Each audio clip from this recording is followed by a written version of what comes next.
Buenas tardes a todas y todos quienes nos acompañan.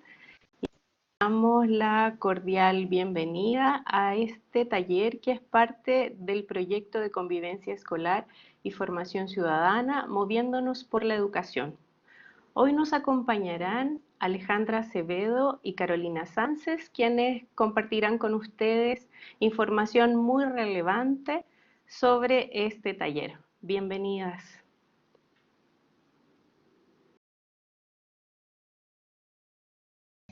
Hola, bienvenidos y bienvenidas. Muchas gracias por su presencia.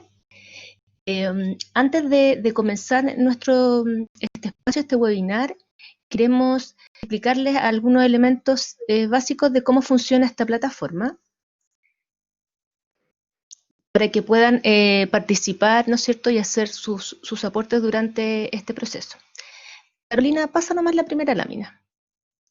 Entonces, si se fijan, ustedes tienen en la parte inferior un símbolo, un icono que es el micrófono, y lo ideal es que esté, ¿no es cierto?, desactivado cuando nosotros estemos conversando o hablando del tema, pero en caso de que ustedes quieran, ¿no es cierto?, hablar, hacer un aporte de voz, activan su micrófono, ¿ok?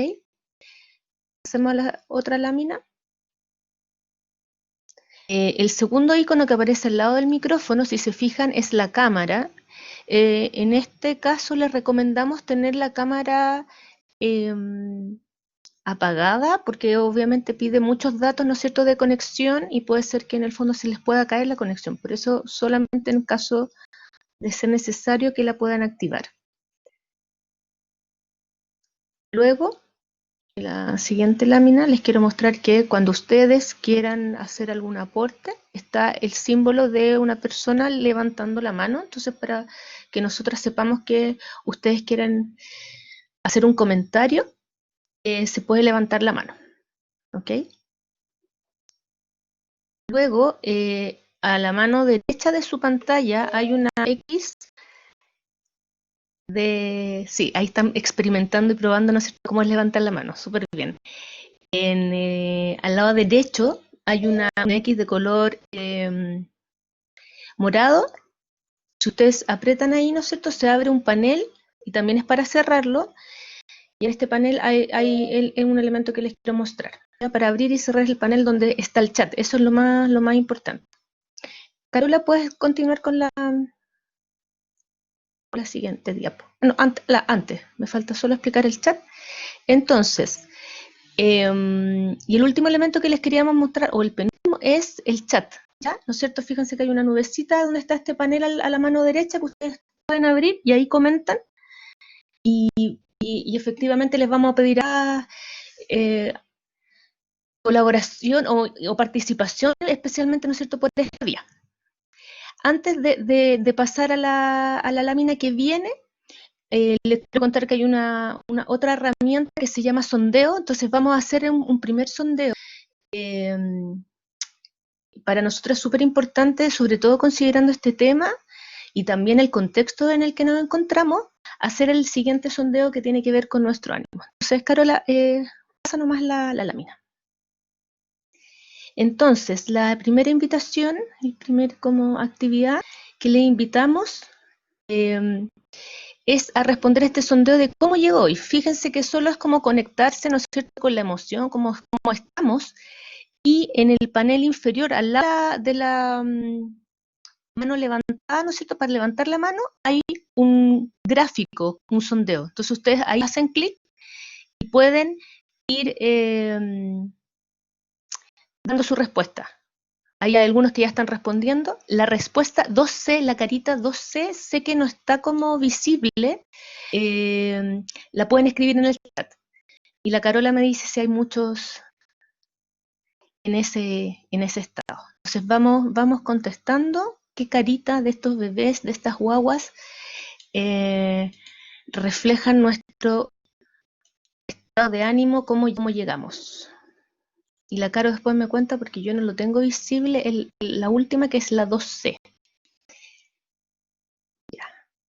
Parece que estamos bien repartidos. Vamos. Hay 20 personas sin respuesta. Le invito a que puedan contestar.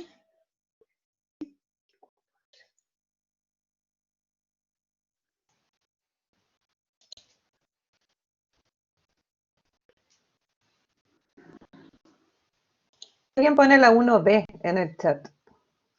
Ya. Pero la que más aparece en el sondeo. Ya, estamos ahí. Hay distintos estados de ánimo. Parece que la 2C no apareció mucho. La última carita.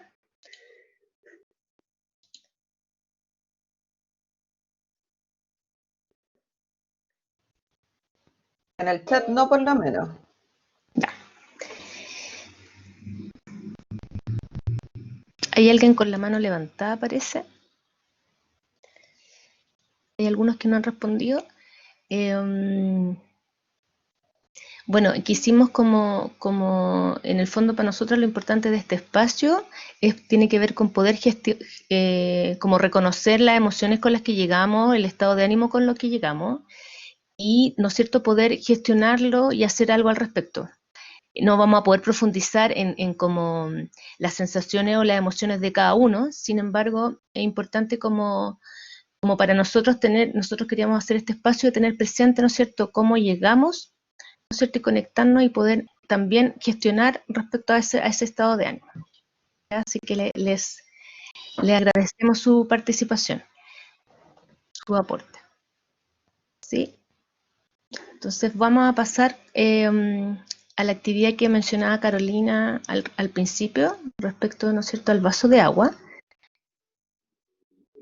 Les pido que tengan a mano un vaso de agua. Quisimos hacer este espacio que tiene que ver, ¿no es cierto?, con conectarnos con cómo llegamos, ser conscientes de cómo llegamos y a propósito de eso también ofrecer un centramiento para poder conectarnos con esta temática que, ¿no es cierto?, tiene sus complejidades y también el contexto en que nos encontramos es complejo.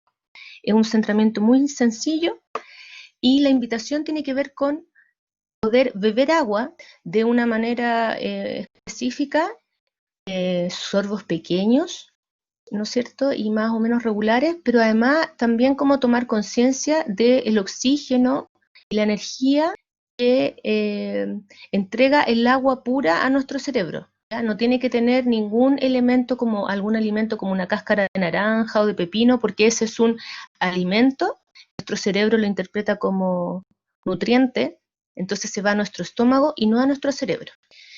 ¿Por qué el tema del agua también es importante pensando en circunstancias como de mayor estrés o de cansancio? Nuestro cerebro se deshidrata y pierde mucha más agua cuando, aparte de los procesos naturales, ¿no es cierto?, cuando estamos bajo situaciones de estrés o mucho agotamiento, ¿ya? Entonces, por eso es importante tener siempre cerca nuestro vaso de agua y la invitación es a tomarlo de la siguiente manera. Como les dije, lo importante es tomar un sorbo pequeño, entonces la primera invitación es tomar este sorbo y tomar conciencia de cómo esta agua nos da oxígeno y energía a nuestro cerebro. Entonces, tomemos el primer sorbo de agua.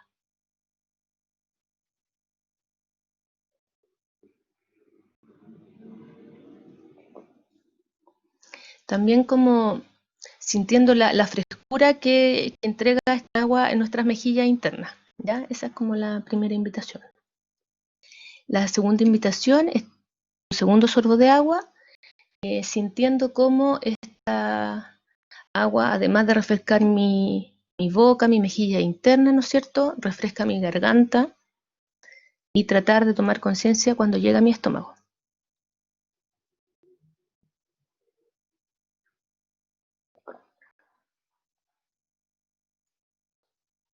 ¿Sí? Y finalmente, el tercer sorbo de agua, la invitación es que sientan como esta agua, además de, ¿no es cierto?, bajar por mi garganta, por mi tráquea hacia mi estómago, también tiene que ver con esta línea media que divide, ¿no es cierto?, el espacio que yo tengo de mis dos hemisferios, ¿no es cierto? Entonces marca este espacio y en el fondo integra ambos lados de mi cuerpo.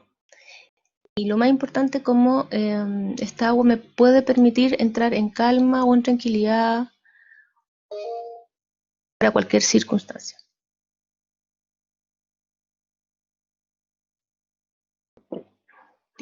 ¿sí? Me gustaría como, bueno, ese es el centramiento respecto al tema del agua. Espero que lo hayan podido realizar y si pueden hacer algún dedito hacia arriba, no sé, algún gesto que permita saber que pudieron como conectarse. Entonces ahora yo le voy a dar la palabra a Carolina, Carola, para que puedas continuar con la presentación. Ya, muchas gracias, Ale. ¿Se escucha bien? Sí, se escucha. Súper. 57 personas, bienvenidos y bienvenidas a todos. Mi nombre es Carolina Sánchez. Yo soy psicóloga, especialista en niños y adolescentes. De alguna manera ya nos hemos ido encontrando con los que han visto las cápsulas, los videos de este taller, el taller de detección de eventuales abusos de derecho y maltrato. Hemos ya hecho 3 cápsulas del taller, que las pueden encontrar en YouTube para quienes no las han visto, y que, como saben, cada una de ellas viene acompañada por una ficha de aprendizaje donde ustedes pueden ir profundizando en los temas que vemos en las cápsulas. La idea de hoy día es que revisemos algunos temas más específicamente y en mayor medida nos vamos a meter en un tipo de maltrato que es el abuso sexual. ¿Por qué no lo dejamos en las cápsulas? Porque es un tipo de maltrato grave que revierte muchas complejidades, no solo en la detección, sino que de abordarlo y sobre todo de comprender las dinámicas que hay se dan. Por eso quisimos dejarlo para el webinar para poder profundizar más ahí. Entonces les voy a contar cuáles son los temas que vamos a ver hoy día. Bienvenidos a los que están saludando por chat. Los temas que vamos a ver hoy día, bueno, primero vamos a revisar, bueno, los objetivos del webinar de hoy. Vamos a revisar algunas cifras en Chile, cifras de estudios que ha realizado la UNICEF y otras ONG y otras instituciones que nos demuestran, nos hablan en números, qué está pasando con el maltrato a los niños, niñas y adolescentes en Chile. Quienes trabajamos en colegios, quienes trabajamos en jardines infantiles, muy probablemente tenemos una noción de lo que viven los niños, niñas y adolescentes en nuestro país, pero verlo en números es objetivarlo y verlo es bastante fuerte también. Ahí vamos a verlo. Vamos a revisar algunas definiciones y tipos de maltrato. Eso ya lo vimos en una cápsula, pero es importante tenerlo muy claro. ¿Cuáles son los tipos de maltrato que hoy la ley chilena reconoce? Vamos a revisar qué significa que la escuela sea un garante, la escuela o las instituciones educativas, jardines infantiles, liceos, etcétera, son garantes de derechos de los niños, niñas y adolescentes. ¿Qué significa concretamente esto? Vamos a meternos después, como les decía, en un tipo de maltrato grave, que es el abuso sexual infantil. No sé cómo, si puedo silenciar, no importa. El abuso sexual infantil, vamos a entender dinámicas. Esto es muy importante porque si no comprendemos las dinámicas, puede pasar que no podemos no darnos cuenta que algo así está sucediendo, solo porque no entendemos cómo es que esto funciona, cómo es que esto opera. Vamos a revisar cuál es el rol de los terceros, ya vamos a ver quiénes son los terceros, y algunos indicadores de abuso sexual infantil, indicadores emocionales, indicadores de la conducta, indicadores en la esfera sexual, de los niños, niñas y adolescentes, y también indicadores que podemos observar en el comportamiento de un posible abusador. ¿Sí? Y también vamos a revisar de manera crítica los enfoques preventivos que los principales, en realidad, enfoques preventivos que existen hoy. Y después vamos a hacer algunas preguntas de salida. Entre medio vamos a hacer algunas actividades, como les decía Alejandra, de sondeo. Entonces, para que recuerden cómo es que eso se hacía. Entonces,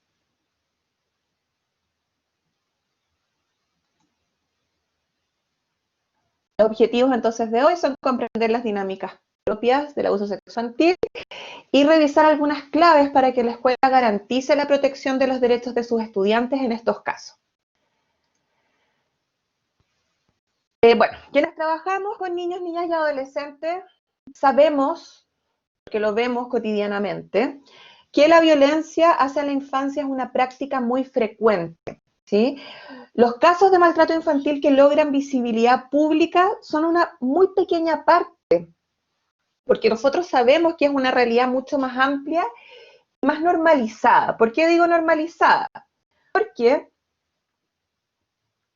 según lo que plantea en un estudio realizado por la UNICEF en el año 2018, hay un porcentaje muy significativo de la población que considera el castigo físico y psicológico hacia los niños, niñas y adolescentes como una herramienta educadora, como una herramienta válida que...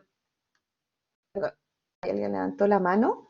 No sé si alguien quiere preguntarme algo, puede levantar la mano, pero además puede escribirlo ahí en el chat, ¿ya? Alguna duda que les quede. Entonces les decía que, según la UNICEF, hay un gran porcentaje de la población que considera el castigo físico y psicológico como una herramienta educadora efectiva, pero además como una herramienta educadora válida, ¿sí?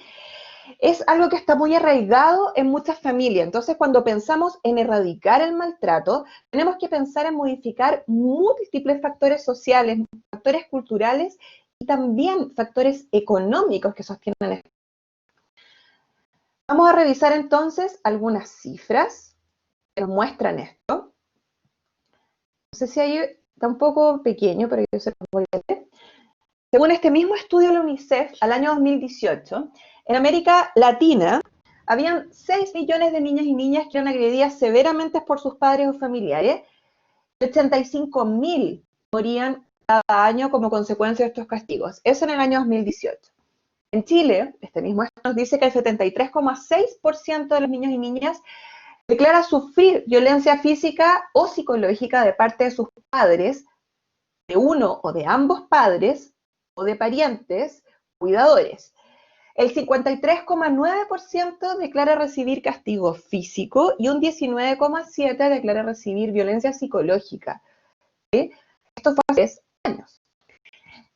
Perdón, 2 años.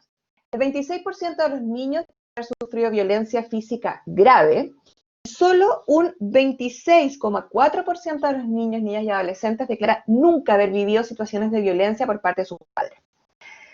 Otro dato importante de un estudio realizado por el CENAME, donde estadísticas entregadas por el CENAME reporta que ese mismo año, en el año 2018, un total de 128.674 niños, niñas y adolescentes que ingresaron a la línea de atención ambulatoria del CENAME lo hicieron por maltrato, perdón, por alguna razón se me apagó la cámara. La pantalla, ahí está. Disculpen. No, a mí se me había apagado mi propia pantalla, pero ya se recuperó. Bueno, perdón. Ya, me asusté. Y de todos estos niños, como les decía, que ingresaron a la línea de atención ambulatoria, el 79.778 fueron por maltrato o por negligencia. Es un dato muy importante en la actualidad, es que hoy, en el contexto de pandemia, según cifras entregadas por la ONG Activa, el maltrato a niños, niñas y adolescentes ha aumentado en un 42% desde el inicio de la pandemia. 42%. Ya. ¿Cómo la UNICEF define el maltrato infantil? Dice, la población víctima de maltrato es aquel segmento conformado por niños, niñas y adolescentes hasta los 18 años que sufren ocasional o habitualmente actos de violencia física, sexual y o emocional, sea en el grupo familiar o en las instituciones sociales. Dice, el maltrato puede ser ejecutado por omisión, por supresión o transgresión de los derechos individuales y colectivos, incluye el abandono completo y parcial. Entonces, de acuerdo a esta definición, sabemos que se consideran varias diferentes variantes del maltrato infantil y además se reconoce que las situaciones de maltrato infantil hacia niños, niñas y adolescentes no solo existen en el ámbito familiar, sino que también dentro de las instituciones educativas y dentro de otras instituciones sociales. Y además plantea que el maltrato infantil puede ser ejecutado, como decía, por omisión, que se refiere a la falta de atención o apoyo de parte de una persona adulta a las necesidades y requerimientos del niño, niña o adolescente, sea, por ejemplo, alimentación, salud, protección, requerimientos físicos, de estimulación, de interacción social, etc. Por supresión se refiere a las diversas formas en que se puede negar a un niño, niña o adolescente el ejercicio goce de sus derechos. Por ejemplo, el hecho de impedirle que juegue, que tenga amigos, el hecho de no enviarlo a la escuela, por ejemplo. Ahí estamos negando derechos que son de los niños. También transgresión, como dice ahí, de los derechos individuales, que tiene que ver con todas aquellas acciones o conductas hostiles, rechazantes, destructivas hacia el niño, tales como malos tratos físicos, agresiones físicas, emocionales, etc. ¿Sí? Entonces,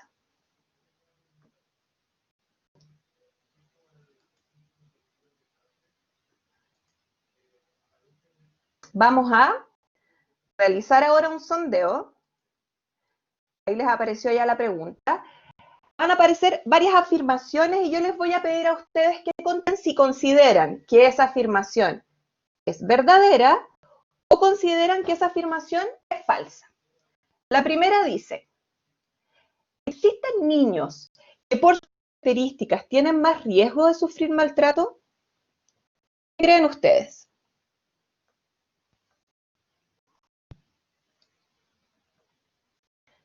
¿Existen niños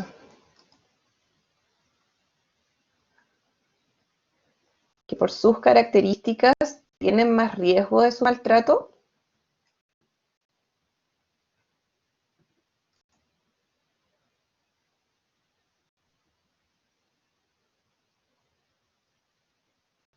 Vayan contestando si consideran que esta afirmación es verdadera o falsa. Hay 26 personas sin respuesta aún. Vamos a dar un pequeño tiempito para que vayan pensando qué es lo que piensan con respecto a esta afirmación y vayan respondiendo si la consideran verdadera o la consideran falsa.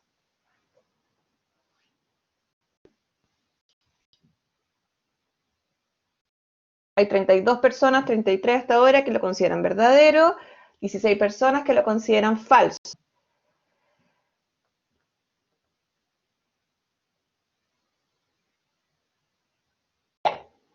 Vamos a dejar hasta ahí. Si alguien más quiere contestar, puede hacerlo. Pero para ir avanzando, les voy a contar qué es lo que dice la investigación con respecto a esta afirmación. Se ha visto que sí existen algunas características de niños, niñas y adolescentes que los hacen más vulnerables a recibir violencia de parte de sus padres.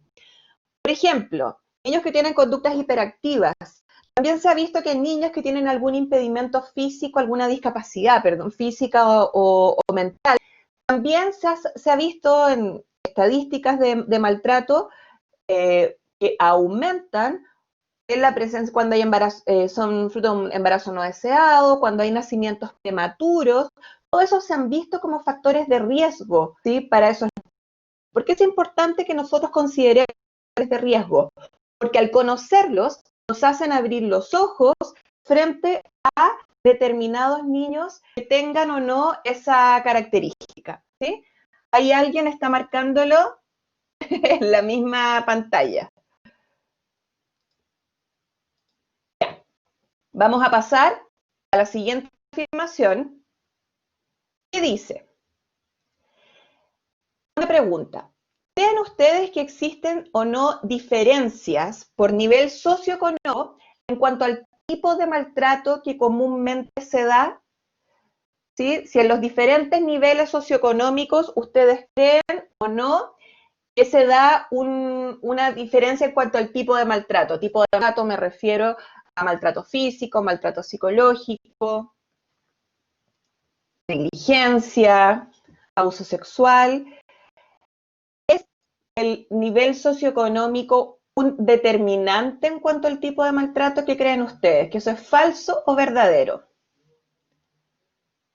Aquí está más clarita la diferencia. Verdadero van 32, falso 7. 35 personas dicen que es verdadero.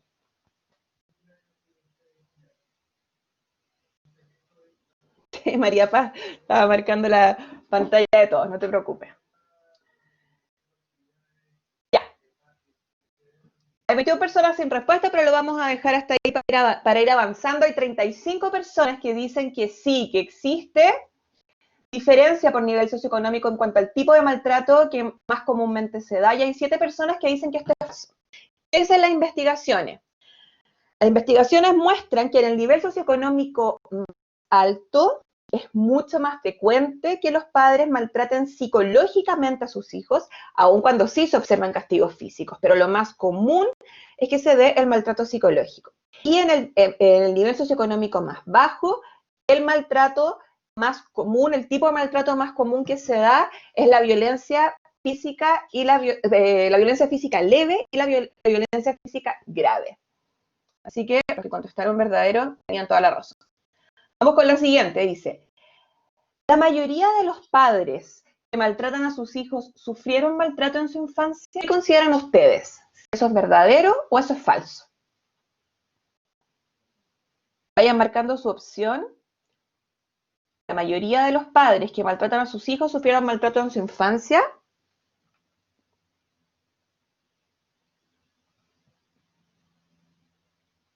Nuevamente, súper peleado. 44 personas dicen que es verdadero, 6 personas dicen que es falso. Veamos qué dice la investigación.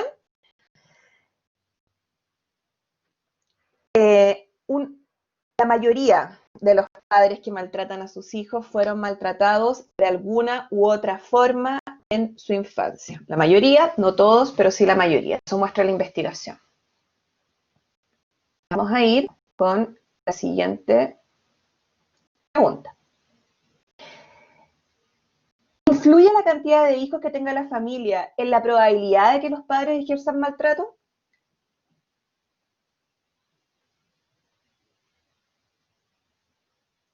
Aquí está un poco más peleado. Está súper peleado. ¿Qué piensan? ¿Es verdadero o falso? La cantidad de hijos que tenga la familia, ¿es una variable que se ha visto que influye o no?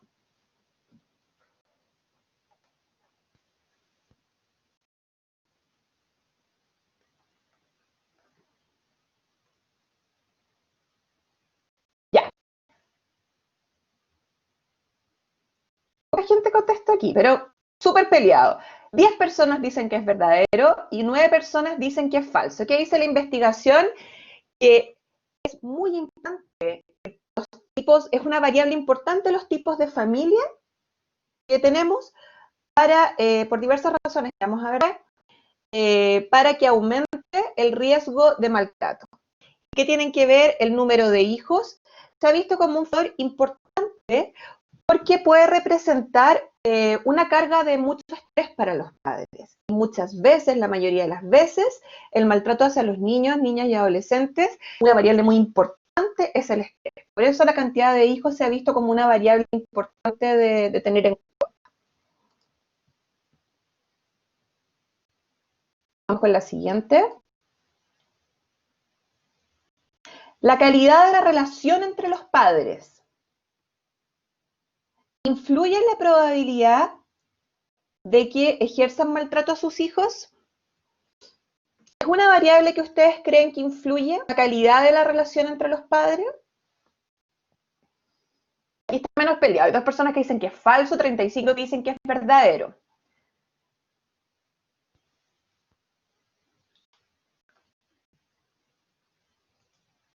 Y efectivamente es verdadero. La calidad de la relación entre los padres es una variable muy importante, especialmente si hay violencia dentro de la pareja. Es una variable muy relevante a la hora de aumentar el riesgo de ejercer violencia contra los hijos.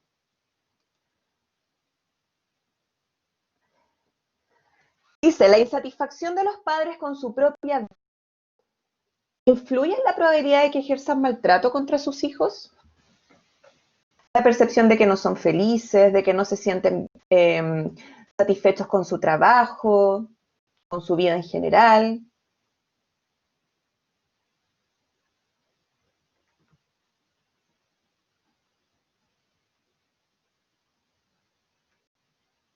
Ya, y está mucho menos peleado. Hay una persona que dice que esta afirmación, dos personas que dicen que esta afirmación es falsa, 50 personas que dicen que esta afirmación es verdadera. Efectivamente, se ha visto que un nivel de malestar psicológico generalizado es frecuente en los padres que maltratan físicamente a sus hijos. Hay cierta relación entre el maltrato físico y la percepción de infelicidad, de sentimientos de parte de los padres, de inadecuación, de baja autoestima también de parte de los padres. Hay una relación que se ha visto ahí. Los padres que maltratan a sus hijos tienen un tipo de personalidad muy fácil de identificar. Yo puedo decir, este tipo de personalidad aquí, lo más probable es que maltrate a sus hijos. ¿Qué piensan ustedes? ¿Verdadero o falso? Vayan marcando, hay otras personas que no han contestado. Vayan marcando su percepción, verdadero o falso. Hay alguien que marcó la pantalla que dice verdadero.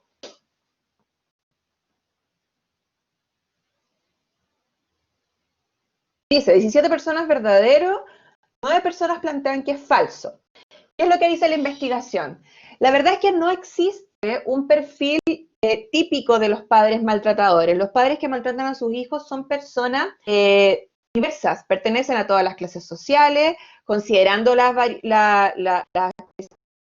decíamos anteriormente, tienen distintos grados de educación y un muy bajo porcentaje presenta algún tipo de patología mental. Pero sí hay ciertas características de los padres que elevan el riesgo de tener conductas violentas con los hijos y están, por ejemplo, tener una baja tolerancia a la frustración, expresiones inadecuadas de la rabia, falta de habilidades parentales, por supuesto, sentirse incompetentes, incapaces como padres. Esas sí son características que podemos ver en los padres que pueden estar asociadas a la posibilidad de que ejerzan maltrato contra sus hijos. La existencia de una red de apoyo, ¿influye en la probabilidad de que ejerzan maltrato contra sus hijos? ¿Que los padres ejerzan maltrato contra sus hijos?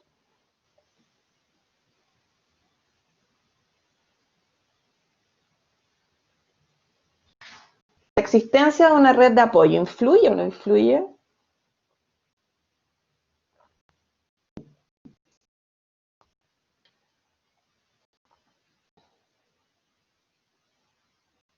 ¿10 personas dicen que es falso? ¿11?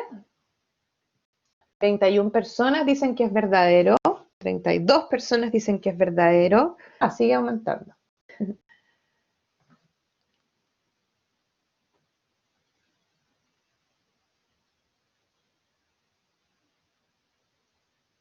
...40 personas dicen que es verdadero que la existencia de una red de apoyo influye en la probabilidad de que los padres ejerzan maltrato contra sus hijos.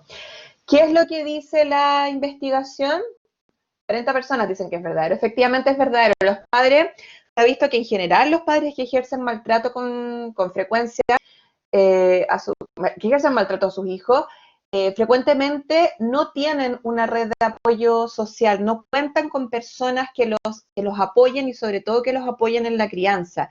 En general aislados de una red familiar y también de las organizaciones sociales de apoyo. ¿Sí? No siempre, pero sí es un factor de riesgo que influye.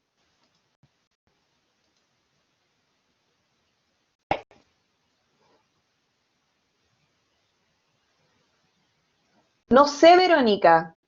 Cuando aparecen los resultados del sondeo ya no se pueden contestar, la verdad es que no sé. No sé, esa pregunta no sé.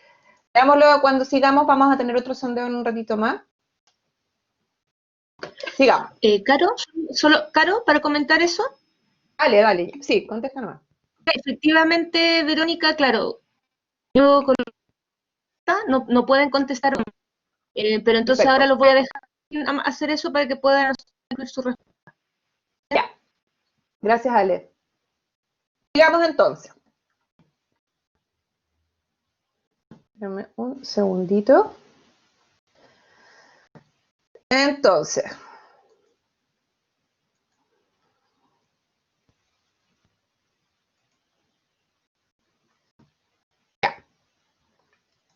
revisar entonces cuáles son los tipos de maltrato que reconoce la ley en Chile.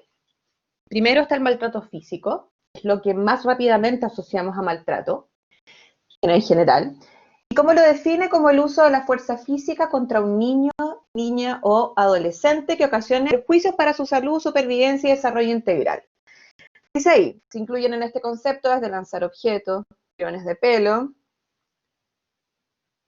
Dicen que estaba mal formulada pregunta al final.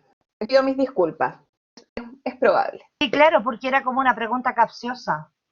A ver. Sí, sí, sí, porque mira, si tú te vuelves y dices, la existencia de una red de apoyo influye en la probabilidad de que ejerza maltrato contra su hijo, es como una pregunta capciosa.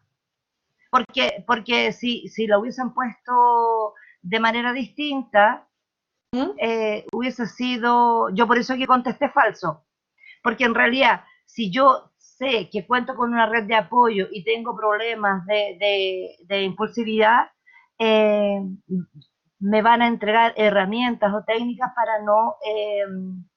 para no caer en el maltrato. Por eso que insistí en eso.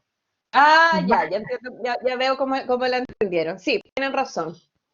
Fue involuntariamente capciosa. Pero lo importante y con lo que quiero que nos quedemos es que la red de apoyo es clave, más allá de lo que dices tú del aprendizaje que puedo obtener de esa red, es que la crianza en solitario es una situación tremendamente estresante, sobre todo en ciertas etapas del desarrollo de los hijos.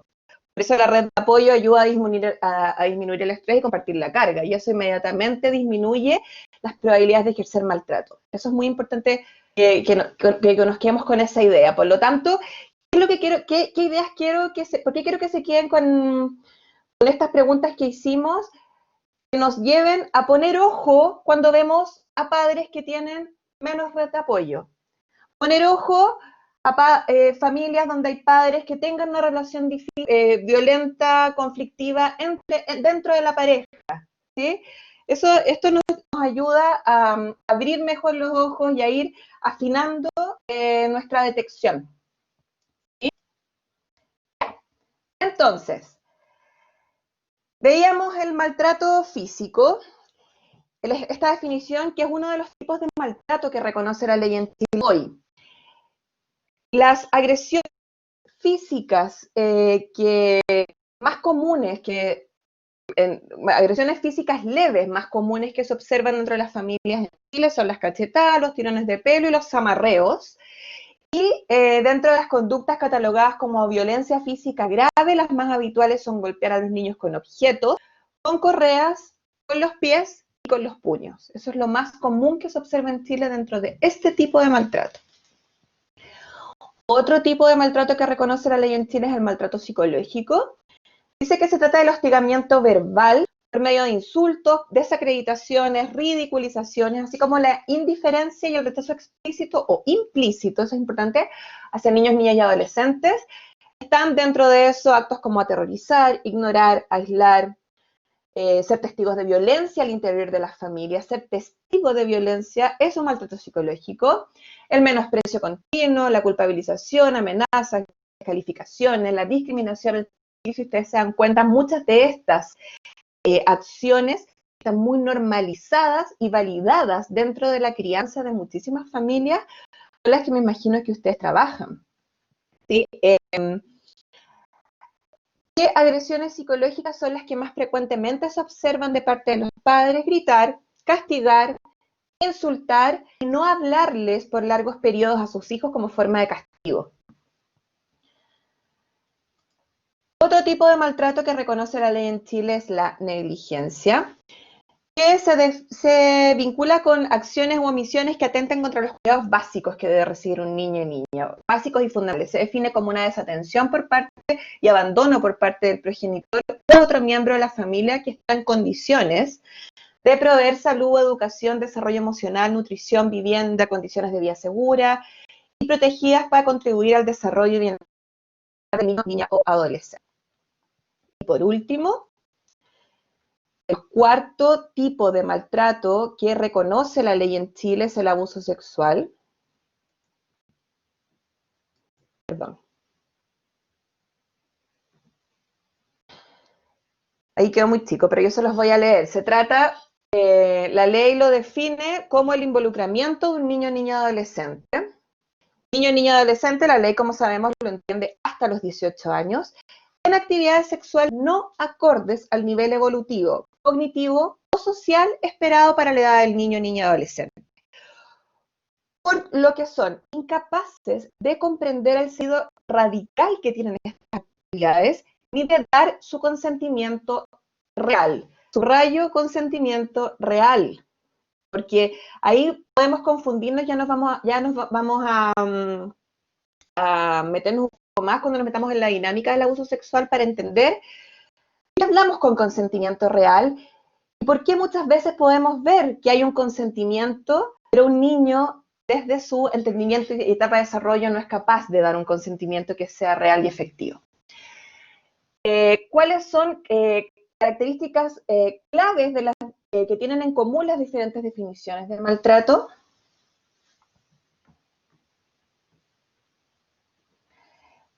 Es que el abuso sexual implica un amplio espectro de conductas que se pueden considerar abuso y que pueden considerar o no contacto físico. Entonces, en definiciones anteriores, solo se refería a acciones que involucraran contacto físico, en definiciones anteriores de hace algunos años, ¿sí? Como tocaciones genitales, otras zonas del cuerpo del niño, niña, adolescente por parte del abusador, penetración vaginal o anal, o el intento de ella también, con sus genitales o con otras partes del cuerpo, o con objetos también, por parte del abusador, contacto bucogenital entre el abusador y el niño, niña, adolescente. Pero como les decía, el abuso sexual involucra un amplio espectro de conductas sexualizadas que pueden tener o no contacto físico. Por eso actualmente se considera abuso sexual a cualquier conducta de tipo sexual que se realice con un niño, niña, adolescente, incluyendo, por ejemplo, la incitación por parte del abusador a que el mismo niño o niña toque sus propios genitales, ¿sí? La sola exhibición de los genitales por parte del abusador al niño, niña, adolescente también hoy se considera abuso sexual infantil. Y la utilización del niño, niña, adolescente para la elaboración de material pornográfico también, por ejemplo, y por supuesto la promoción, facilitación de la explotación sexual infantil. Esto es muy importante porque, como dice ahí, cuando se va ampliando la definición de abuso sexual, se van detectando los casos más fácilmente.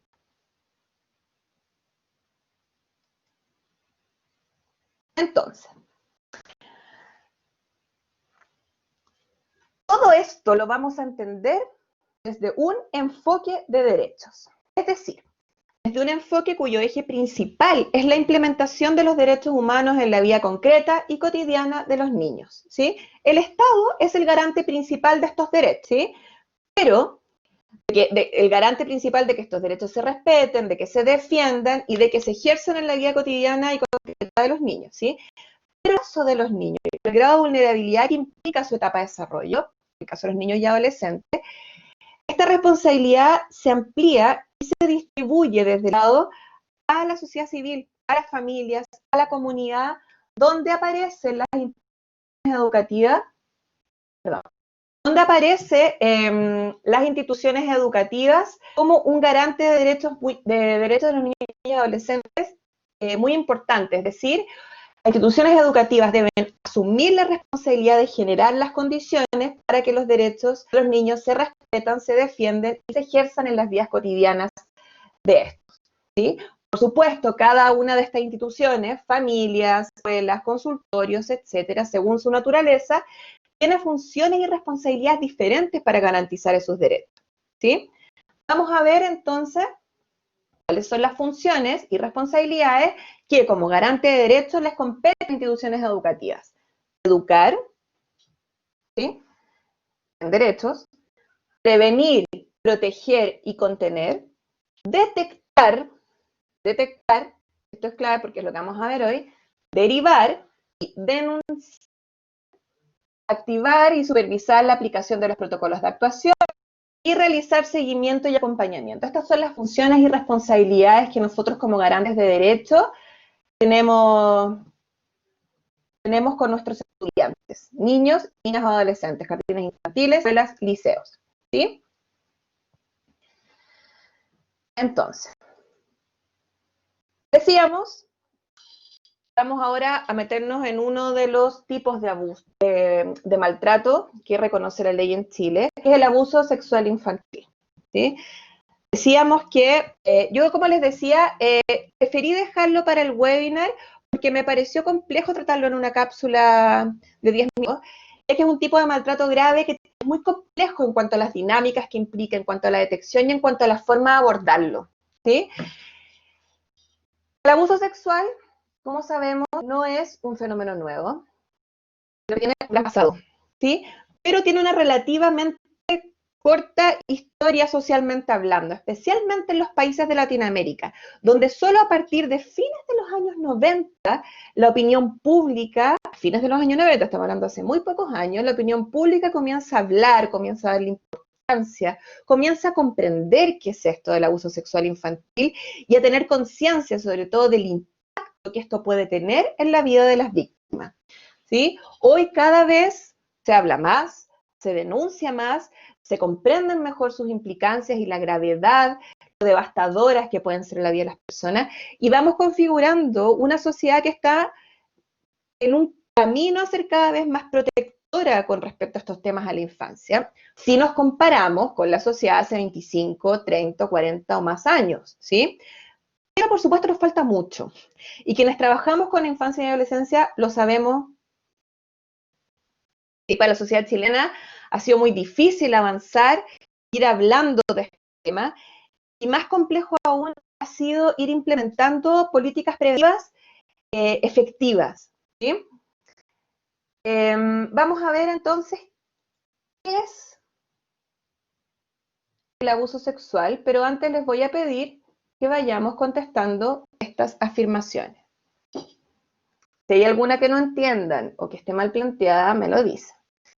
¿Existen niños, niñas o adolescentes que por su personalidad son más propensos a ser abusados sexualmente? ¿Qué piensan ustedes con respecto a eso?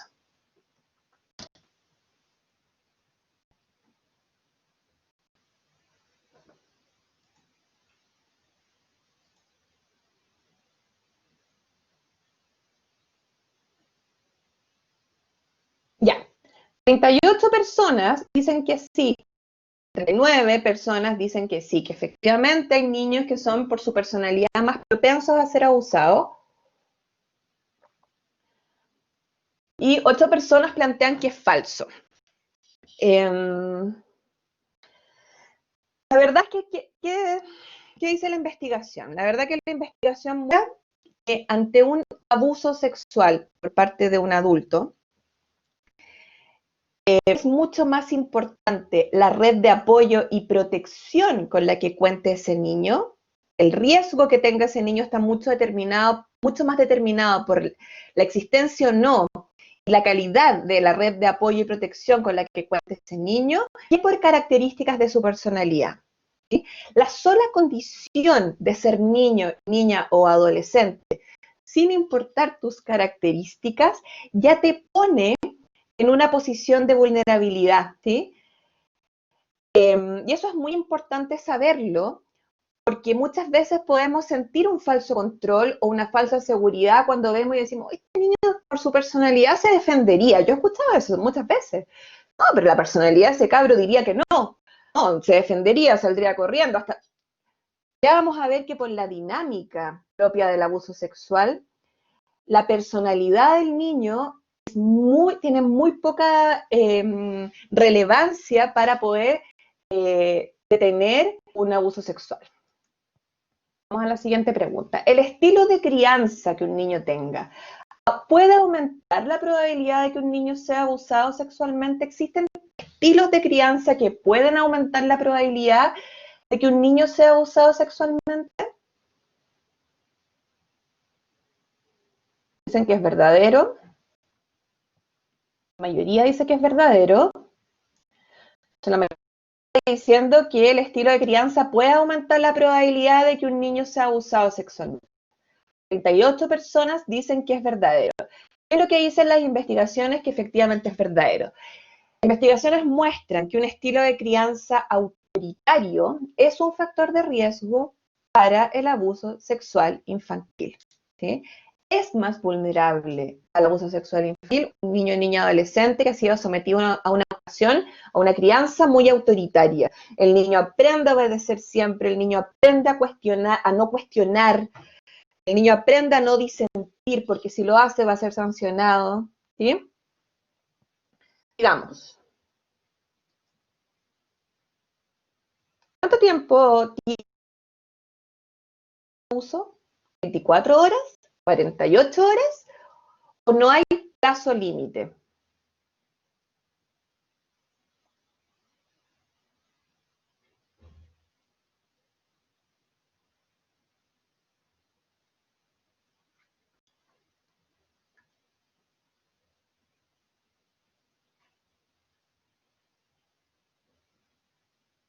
¿Cuánto tiempo tienes para hacer la denuncia cuando se devela el abuso? Es decir, cuando nos enteramos, se devela, cuando nos enteramos que efectivamente un niño está sufriendo de abuso.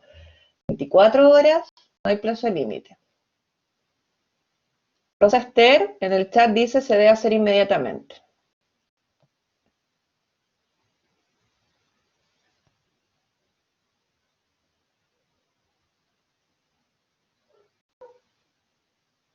Ya. Está súper peleado, pero 24 horas es la mayor respuesta. Efectivamente, la ley dice que tenemos 24 horas. Se pasan las 24 horas, por esto que podemos hacerlo igual. Nos arriesgamos a una multa, que va entre creo 1 y 4 UTM, pero más allá de la multa, la obligatoriedad de denunciar en las 24 horas siguientes tiene que ver con que un niño que está viviendo abuso sexual infantil requiere de una protección inmediata. Así como dice Rosa, se debe hacer inmediatamente. Siguiente pregunta. La mayoría de quienes ejercen abuso sexual contra niños, niñas y adolescentes son conocidos de los niños y niñas. ¿Verdadero o falso? ¿Qué piensan ustedes sobre eso?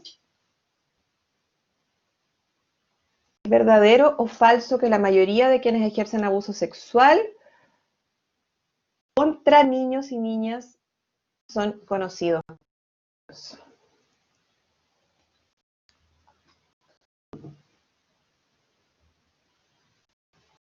Muy bien. 50 personas dicen que es verdadero, 2 personas dicen que es falso y efectivamente es verdadero. El 88,5% de quienes ejercen abuso sexual son conocidos de los niños y niñas. De ese porcentaje, el 50,4% son familiares de los niños, el 11,5% son amigos de la familia. Eso es efectivamente verdadero.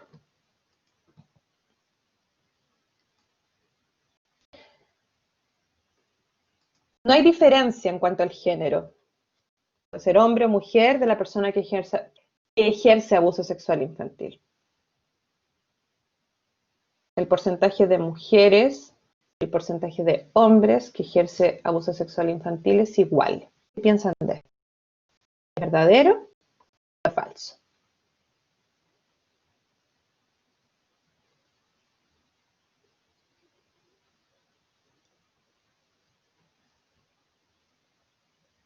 No me reten porque está mal redactada. Está mal redactada. Pero se entiende. Si estoy preguntando, no hay diferencia en cuanto al género de la persona que ejerce abuso sexual infantil.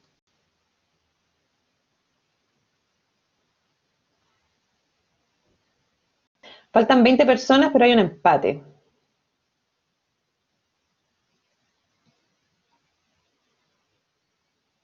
Ya.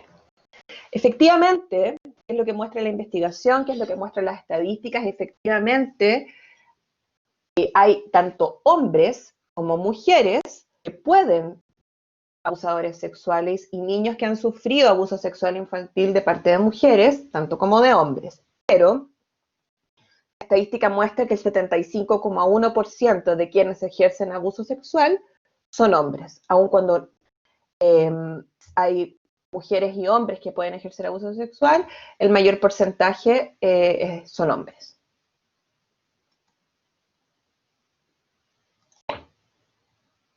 Muy bien, sigamos entonces.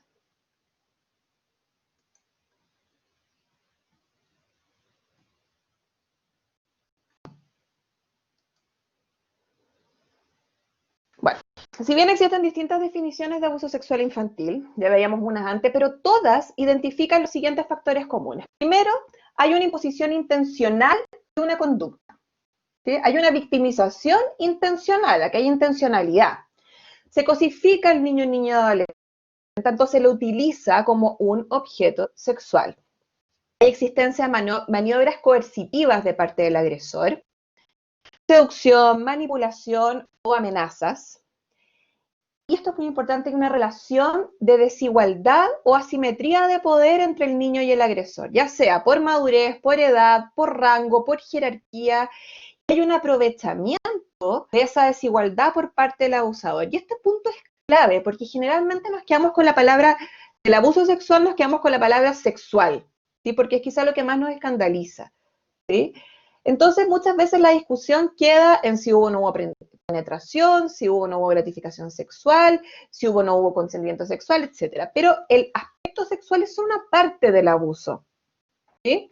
Incluye un abuso de poder, una traición a la confianza, y implica la transformación de una relación que tenía que ser para la mirada de cuidado. Y cómo evitarle también el mismo que tiende la sed.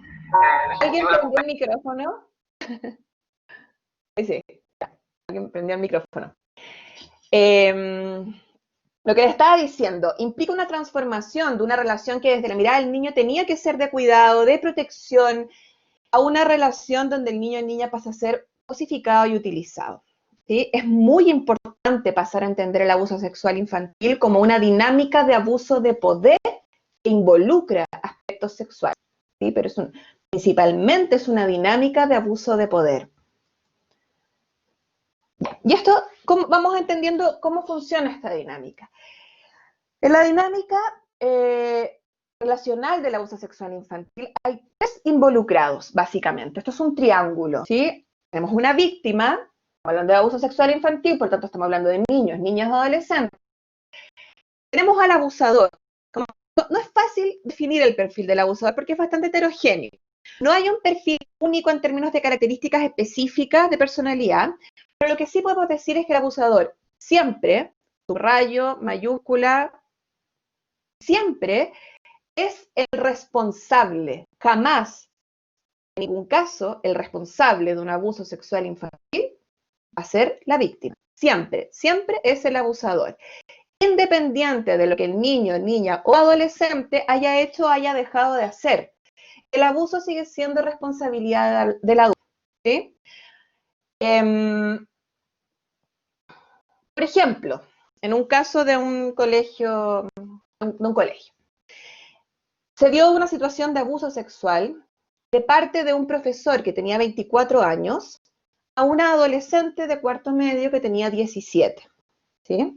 Había una diferencia jerárquica, había una diferencia de edad, y ahí se prestó para mucha discusión.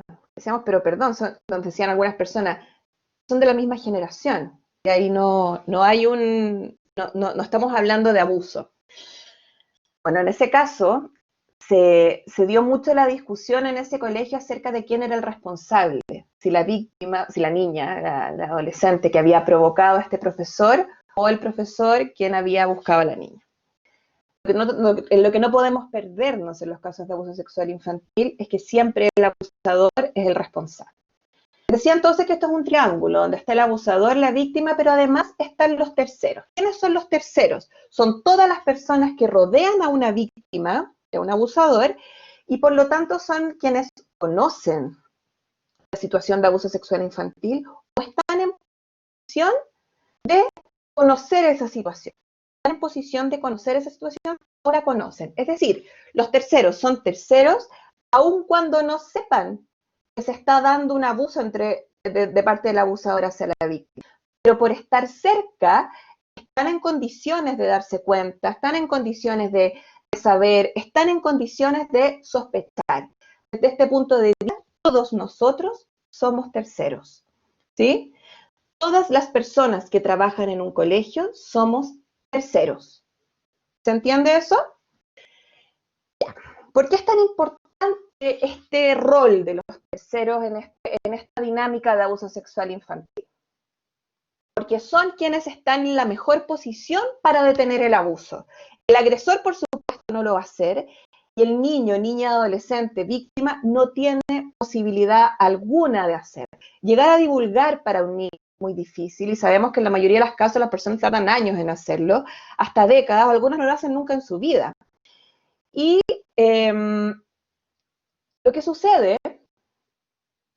con frecuencia es que los terceros o no se dan cuenta de que esto está sucediendo, no ven, porque no leen las señales, porque no saben que determinados elementos en la conducta de los niños, por ejemplo, son indicadores de abuso sexual infantil, o muchas veces no quieren ver, no quieren saber, no se quieren meter en problemas, o están también los terceros que ven, pero que le quitan importancia, y esos terceros son de alguna forma los que tienen complicidad ideológica en este tipo de situaciones. Por ejemplo, comentarios que todos, de alguna u otra forma, alguna vez, en distintos contextos, hemos escuchado. Que llevaba la falda muy corta. Oye, pero es que es bien provocadora esa niña. Oye, todos sabemos cómo es esa niña. A esa niña le conozco un montón de historias. Somos terceros que sabemos qué pasa ahí, pero que de alguna manera le quitamos importancia. Y eso nos hace tener una complicidad ideológica con lo que está pasando. También están los terceros que niegan, ¿cierto? Que dicen, esto no puede ser, no puede estar pasando, no quiero verlo, no puedo soportar este horror, ¿sí? Y eso hace que no me haga cargo. Todos estos tipos de terceros, en mayor o menor medida, se están coludiendo con la ley del silencio que ampara y permite que el abuso sexual infantil suceda, ¿sí? El abuso sexual infantil se da porque existe un abusador, porque existe una víctima y porque existen terceros que por alguna razón, ya di varias, pero por alguna de esas razones, estamos coludiéndonos con la ley del silencio, no estamos hablando, ¿sí? ¿A qué me refiero cuando hablo de ley del silencio? Para entenderlo, tenemos que entender primero que nada que el abuso sexual no se da un día para otro, sino que es un proceso creciente, envolvente, donde el niño va cayendo en la manipulación del abusador y va quedando atrapado en un sistema relacional muy confuso, muy contradictorio, que lo paraliza, ¿sí? Y vamos avanzando en distintas fases. Primero hay una fase de seducción, como dice ahí, que es donde el abusador se gana la confianza del niño, niña, adolescente. No solo de él o ella, sino que también de su familia, de sus cuidadores, y va envolviendo el niño en este sistema relacional. Después pasamos a una fase que es donde ya se da la interacción abusiva directamente. Es cuando el abusador saca provecho de esa confianza, de esa admiración, de ese cariño que fue construyendo en la fase de seducción en el niño o niña, ¿sí? Entonces, en esta fase se produce un quiebre que sexualiza la interacción entre ese abusador y el niño, un quiebre desde la mirada del niño, y lo paraliza psicológicamente. El niño psicológicamente frente a eso no tiene posibilidad de actuar. Y esto por eso es lo que les decía antes, es muy importante entenderlo, porque cuando decimos hay niños que por su personalidad podrían detener un abuso, este niño tiene mucha personalidad, saldría corriendo, diría que no, es tan complejo lo que sucede en la interacción que ningún niño, muy pocos niños, aun cuando tengan una personalidad muy extrovertida y muy fuerte, son capaces de eso, porque hay una jerarquía de poder que lo impide. ¿Sí? ¿Alguien iba a decir algo, parece? Sí. Seguimos. Y después está la fase del secreto, en donde se impone el silencio.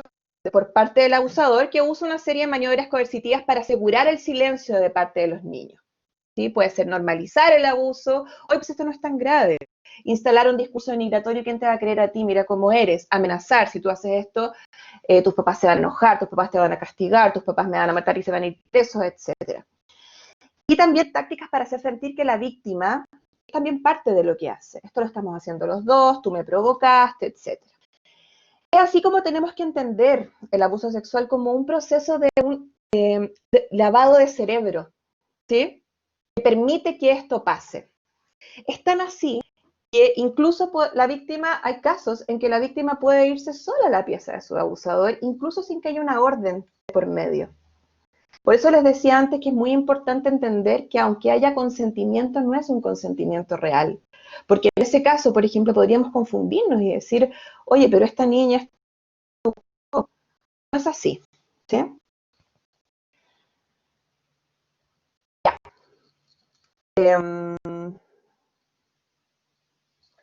Y tenemos después la fase de divulgación, que es el momento en el cual un tercero atento, probablemente muy informado y capacitado, un tercero solidario, un tercero valiente también, detecta, pero no solo detecta, sino que actúa. O también cuando el niño revela que está siendo víctima de abuso sexual infantil, puede ser de manera accidental o intencionada. ¿Sí?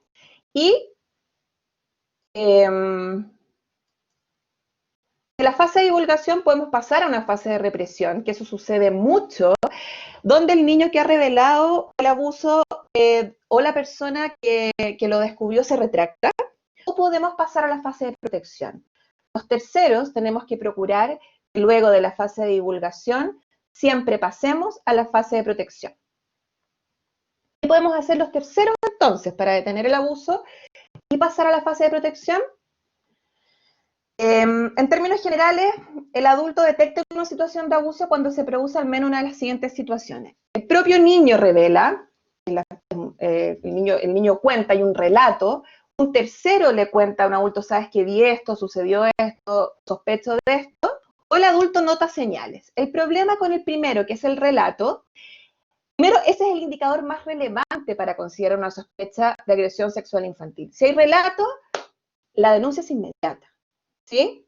Pero el problema es que muy pocas veces tenemos relato. Quienes trabajamos con niños sabemos que muy pocas veces tenemos relato y las señales que podemos observar son inespecíficas, ¿sí?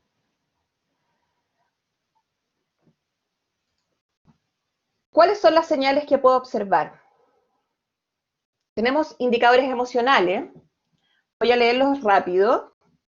Esto después te los van a tener en una cápsula, pero los voy a leer rápido para que lo vayamos revisando. Primero tenemos el relato, cambios bruscos de conducta, manifestación de temores repentinos, escasa relación con sus pares, aislamiento, rechazo a alguno de los adultos que lo rodean. También, no solo rechazo, sino que manifestación de temor a la separación con un adulto protector, temor al contacto físico, rechazo repentino a asistir al jardín, al colegio, a algún otro lugar. También rechazo volver a su casa, ¿sí? Párvulos o niños más chiquititos que no quieren desnudarse, que no quieren bañarse, que no quieren ser mudados. Conductas regresivas también, retroceso en el control de esfínter. Alguien me está rayando la pantalla. Llantos frecuentes, indicios de tener secretos que no los podemos contar, alteraciones en la alimentación, el sueño, somatizaciones, descensos de notas bruscos. Indicadores físicos que son observables como dificultad de caminar, dolores abdominales, pelvianos, picazón en la zona genital. Alguien me está rayando la pantalla. Enfermedades de transmisión sexual, por supuesto, infecciones genitales, secreción en la zona genital, etc. Ok, Raúl, no te preocupes, esto va a quedar grabado. También es indicadores en el área sexual. Aquí quiero detenerme un poco más. ¿Qué nos referimos? Que son conductas sexualizadas, cuando tienen conductas sexualizadas. ¿Por qué quiero referirme a esto sobre todo? Porque es uno de los marcadores más fiables y válidos de la ocurrencia de agresión sexual. No no es que yo vea una conducta sexualizada y por tanto asumo que hay abuso sexual, pero sí es un marcador muy fiable. ¿A qué me refiero con conductas sexualizadas? Con interés excesivo en temas sexuales, una actitud seductora o erotizada, conducta masturbatoria compulsiva, conductas, lenguaje y conocimiento sexual inadecuado para su edad, con detalles que son propios de relaciones sexuales adultas, ¿sí? Y esto es muy importante, la realización de dibujos con contenido sexualmente ilícito. Pero lo que sucede es que hay conductas sexuales que son normales para la edad y conductas que podrían indicar que el niño está siendo víctima de abuso sexual infantil. Aquí les voy a dar algunas claves para identificar cuándo una conducta nos debe preocupar, decirse que esto está muy raro aquí, esto nos hace sospechar, o cuándo podemos decir esto es una conducta normal para la edad, la dejo y sigo observando, ¿sí? En cuanto, hay varias variables. Primero, en cuanto a la edad de los niños. Cuando se da, ¿por qué me refiero en cuanto a la edad de los niños? Cuando la conducta sexualizada se da entre 2 o más niños. ¿Sí? Cuando lo esperable es que se dé entre niños que tengan edades similares. Lo que no es esperable y que nos debe hacer abrir los ojos es cuando hay conductas sexualizadas entre niños que tienen edades muy distintas. Se dice de más de 3 años de diferencia. Más que el número exacto 3 años, lo que nos está tratando de decir es que hay diferencia en la etapa de desarrollo. ¿Sí? En cuanto a la actitud, lo que es esperable es que sea una actitud animada, curiosa, de mirarse, divertido, chistoso. Lo que no es esperable es que la actitud en esa conducta sexualizada sea agresiva, sea temerosa, sea retraído, me oculto para hacerlo, etc. La actividad que en general es esperable es que se miren, se muestren, ¿sí? Y lo que no es esperable, por supuesto, es que tenga características de una relación sexual adulta, donde hayan actividades de penetración, erotización de objetos no sexuales, participar en juegos de carácter sexual involucrando a otros niños, presentar intentos de contacto genital, ¿sí? Ustedes ahí pueden observar que tienen que ver con conductas que son propias de la sexualidad adulta. Y lo que es esperable es que frente a los límites esa conducta sexualizada se detenga. Pero cuando esa conducta continúa aún frente a los límites del adulto, podríamos pensar que estamos viendo una conducta sexualizada que responde, más que una exploración, está respondiendo a una compulsión traumática, ¿sí? Entonces, tenemos que estar atentos a cualquier aspecto que llame nuestra atención y buscar una configuración de indicadores. Ninguno de esos indicadores es suficiente por sí solo para que hablemos de abuso sexual infantil. Y por lo tanto, tenemos que buscar una configuración de indicadores. Aquí es muy importante el trabajo en equipo y validar nuestras percepciones y chequearlas con otros. Me preocupa esto, tú viste esto, ¿qué pensáis tú de esto? Los procedimientos y el trabajo en equipo nos permiten compartir la responsabilidad y actuar de forma coherente. ¿Por qué pongo esto? Porque muchas veces nos paralizamos frente a esto, sobre reaccionamos. El conversarlo con otros, el reflexionarlo con nuestro equipo, nos va a ayudar a tomar mejores decisiones. ¿Sí? Y lo último que les quiero, lo último que les quiero mostrar es que revisé cuáles son los principales enfoques que hoy se utilizan para la prevención del abuso sexual infantil. Vamos a revisar el enfoque basado en el autocuidado, el enfoque basado en medidas de seguridad y códigos de conducta, y los enfoques que resitúan la responsabilidad de la prevención y protección del adulto. ¿Cuáles son los enfoques basados en el autocuidado del niño, niña, adolescente? ¿Sí? Tradicionalmente ha sido la principal estrategia, que en los últimos años se ha utilizado para prevenir el abuso, y ha sido realizar programas preventivos en las escuelas que estén orientados a que los niños, niñas y adolescentes aprendan destrezas de autoprotección, ¿sí? Para hacer frente a los eventuales abusadores.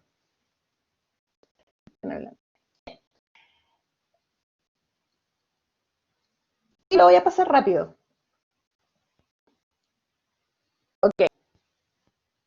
Ok, perdón, me están hablando ahí. Es cuando le hablamos a los niños.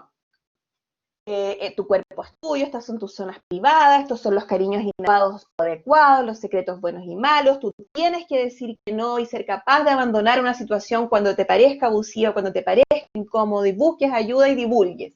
¿Qué pasa con esta mirada? ¿Podríamos pedirle a un niño que se responsabilizara de su propia protección? La verdad es que no. Estamos simplificando al extremo la prevención. Y cuando nos queda, ok, ya, hice este taller, el niño sabe que estas son sus partes privadas, que no está bien tener secretos, nos da una falsa seguridad. La gran mayoría de los niños y niñas no puede decir no ante un abuso sexual infantil por la dinámica que les contaba antes, ¿sí? Y además genera o incrementa los sentimientos de culpa e inadecuación de las víctimas. ¿Por qué yo no pude detenerlo? ¿Sí? Parece que yo favorecí que esto sucediera.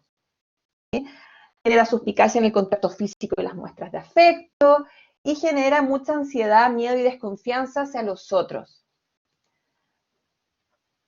Pero tiene, por supuesto, ha tenido en la historia y en los últimos años muchos aportes, ¿sí? A las víctimas de abuso les ha permitido ponerle nombre a lo que les está pasando, les ha permitido reconocerse como víctimas, promueve la divulgación de abuso. Quienes lo hemos realizado en los colegios con niños sabemos que en la mayoría de los talleres de prevención de abuso sexual, desde esta mirada, muchas veces sucede que algún niño te diga, a mí me pasó, ¿sí? Facilita la detección de abuso en las fases iniciales y sobre todo establece control social, ¿sí? Porque permite romper el silencio, ¿sí?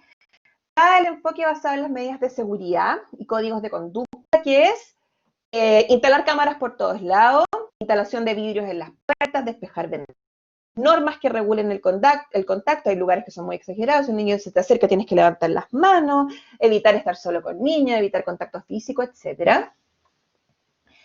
¿Cuáles son los riesgos que pasan acá? A medida que aumentan las medidas objetivas de vigilancia, aumenta nuestra desconfianza, nuestra sensación de inseguridad.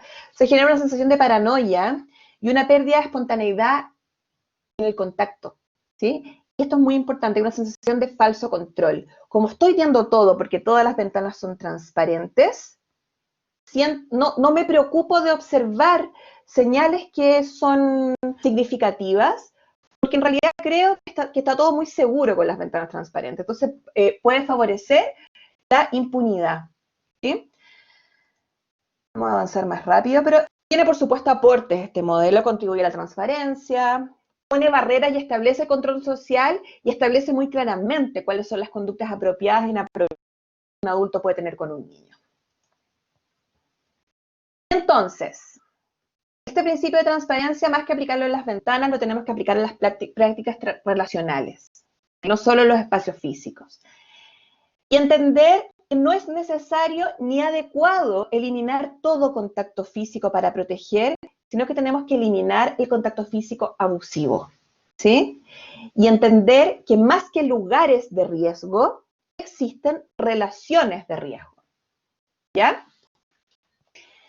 Entonces, ¿qué vamos a proponer? Pasar de que el foco esté puesto en que el niño sea capaz de decir que no, a la importancia de contar con un adulto de confianza a quien el niño le pueda contar lo que le está ocurriendo, si es que le está ocurriendo.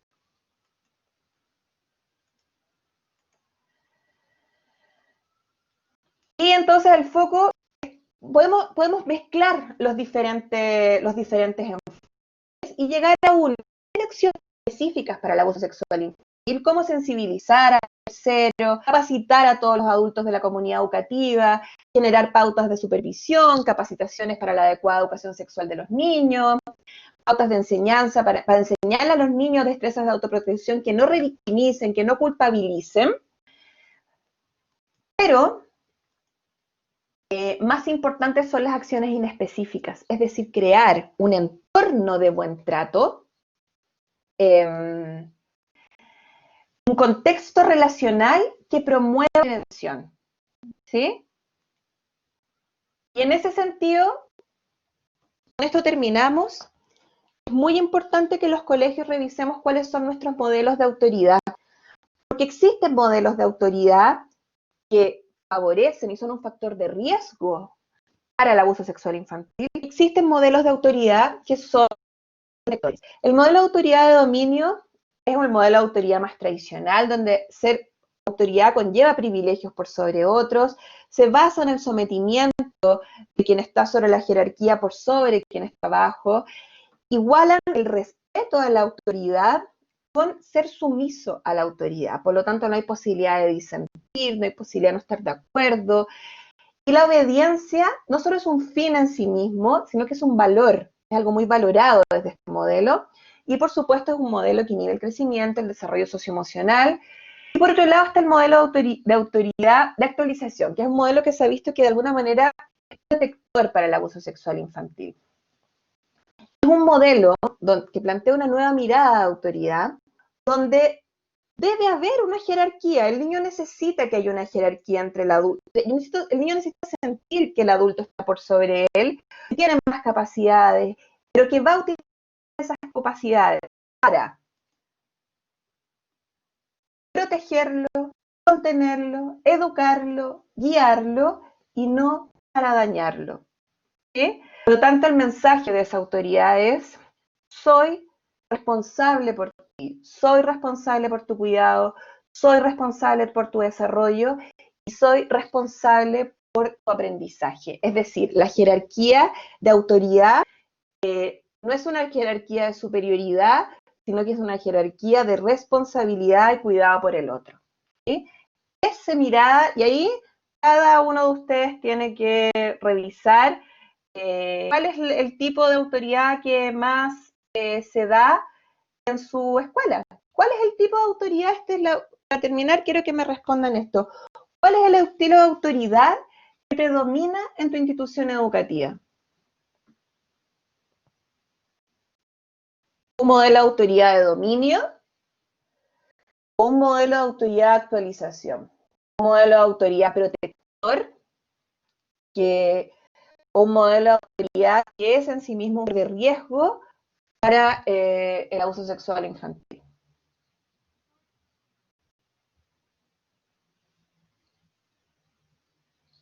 Ya, varios dicen un modelo de autoridad de actualización.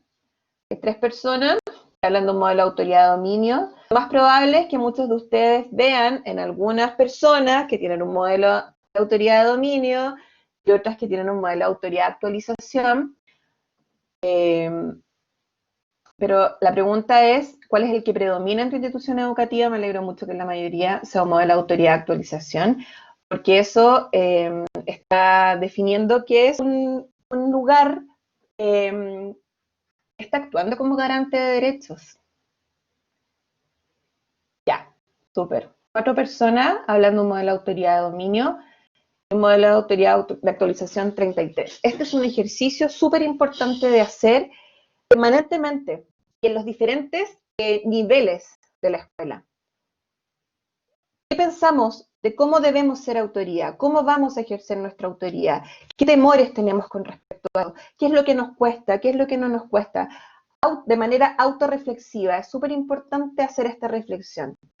¿Qué tipo de autoridad estamos siendo? Porque esto es muy determinante para generar un contexto que sea protector. Entonces, no sé cómo dejar de compartir. Dejar de compartir. Ahí está. Bueno, les agradezco mucho entonces su presencia acá. Es muy importante estar permanentemente, sí, es muy importante estar permanentemente capacitándose y actualizándose sobre temas, comprenderlos a cabalidad, porque la comprensión profunda de estos temas es lo que nos va a permitir detectar más fácilmente y transformarnos en terceros que podamos, en terceros protectores.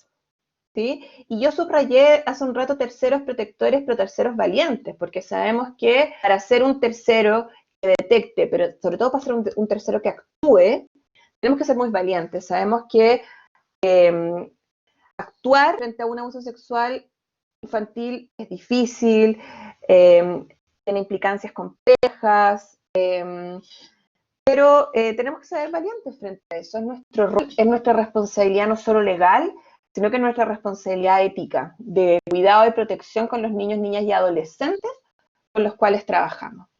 Entonces los felicito por estar acá, por estarse formando en estos temas y los invito a ver las cápsulas que están en YouTube y a realizar las fichas de aprendizaje que acompaña cada una de ellas. Ahora les voy a pedir que no se vayan todavía porque vamos a realizar una encuesta. ¿Sí?